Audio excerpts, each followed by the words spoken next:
Assalamualaikum warahmatullahi wabarakatuh. Salam sejahtera untuk kita semua. Semoga kita diberi kesehatan dan kenikmatan oleh Allah Subhanahu wa taala. Pada hari ini kita akan masuk materi selanjutnya, yaitu organisasi pergerakan nasional. Ciri-ciri organisasi pergerakan nasional ada 4 ciri. Yang pertama, keanggotaan tidak didasarkan atas kelompok etnis atau suku tertentu, melainkan beberapa kelompok atau etnis. Yang kedua, sebagian besar pemimpin pergerakan nasional berasal dari kalangan terdidik. Yang ketiga, organisasi-organisasi pergerakan nasional tersebut memiliki tujuan yang jelas. Selanjutnya, ciri yang keempat, organisasi-organisasi pergerakan nasional memiliki paham kebangsaan atau nasionalisme. Ada beberapa tahapan atau zaman pergerakan nasional.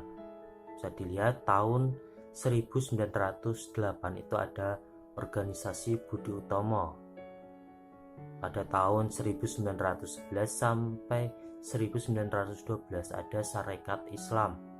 Tahun 1912 ada Muhammadiyah dan Indis Parties. Pada tahun 1920 ada namanya organisasi PKI. Tahun 1922 ada namanya Indis Framing Inc. Tahun 1926 ada namanya organisasi NU. Tahun 1927 ada nama organisasi PNI. Organisasi pertama, Budi Utomo. Budi Utomo didirikan pada tanggal 20 Mei 1908 atas inisiatif dari Dr. Wahidin Sudirohusodo yang kemudian disambut oleh Sutomo dan rekan-rekannya di sekolah Stovia.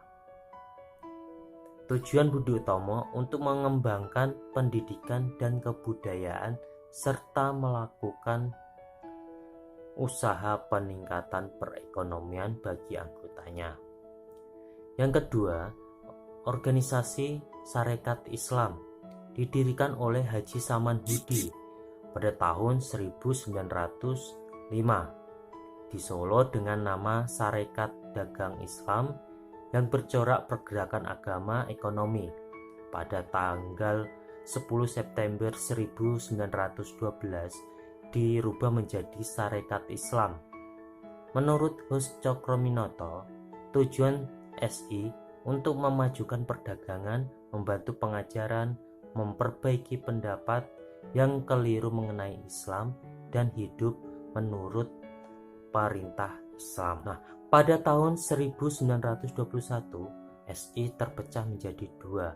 SI Putih dipimpin oleh Hos Cokroaminoto berhaluan Islam dan SI Merah berhaluan komunis dipimpin oleh Semaun dan Darsono yang kemudian mendirikan dengan nama PKI.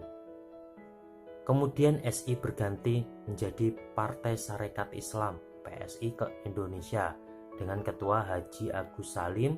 Penambahan Indonesia menunjukkan semangat kebangsaan. Selanjutnya, organisasi Indis Parties didirikan di Bandung pada tanggal 25 Desember 1912 oleh Dr. Ernest Francisco Eugen de Westdekker yang kemudian dikenal sebagai Dr. Danu Dirjo Setiabudi. Yang kedua, pendiri Indis Party adalah Dr. Cipto Mangunkusumo. Selanjutnya Suwardi Suryo Diningrat yang kemudian dikenal dengan nama Ki Hajar Dewantara. Organisasi selanjutnya adalah Partai Komunis Indonesia atau PKI, didirikan dengan nama Partai Komunis Hindia yang disingkat dengan nama PKH.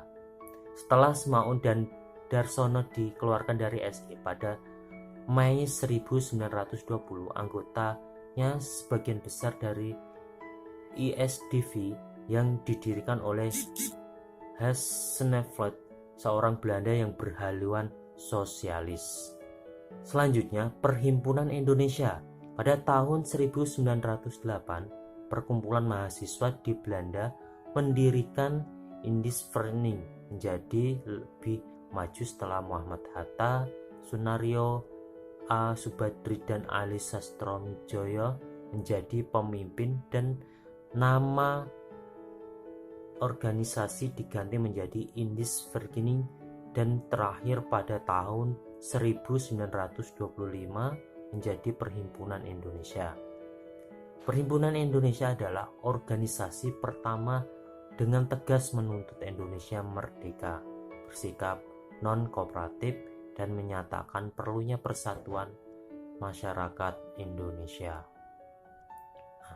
Sampai di situ penjelasan singkat dari saya. Semoga bermanfaat.